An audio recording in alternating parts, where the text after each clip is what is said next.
You studied history and architecture, so how come that you became a film director? Because I realized I couldn't build the buildings I wanted, so I thought I could build film sets however I wanted. That was my initial thought, but it didn't turn out like that.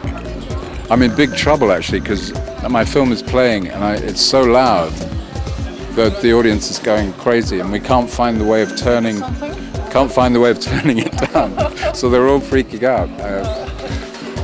So, what's the reason that that most of your films are about music, rock and roll, punk bands?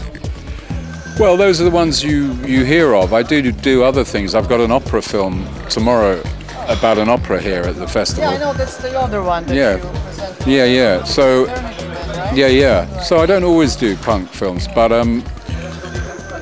I come from London, where when I was a kid, the music was very important, you know, and I learnt everything I know that I didn't learn at school. I learned through the music. So I find it's a great window to look at the world through music.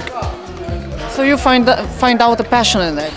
I have a great passion for music, but I love using the music as a window to see the world through. I know that you did a lot of video clips. Did you write the scenario for it, or you just been directing? I'd lie asleep, you know, go to bed and falling asleep on the pillow. I have an idea, and 2 weeks later it'd be around the world. It was a great feeling.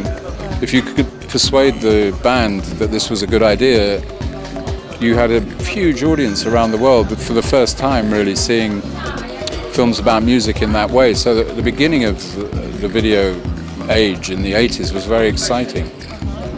Now less so. I think YouTube is the better way to go. Do you have any interesting stories about those cooperations? For example, with the Rolling Stones? How it was?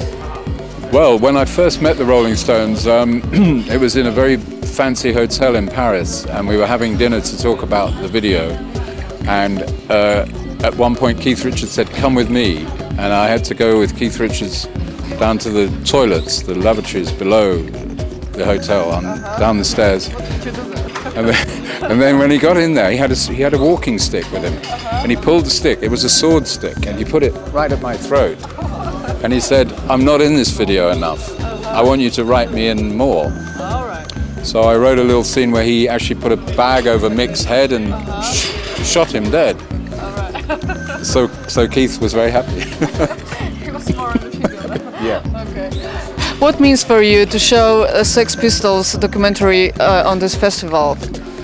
Well, I think people know about them in Poland.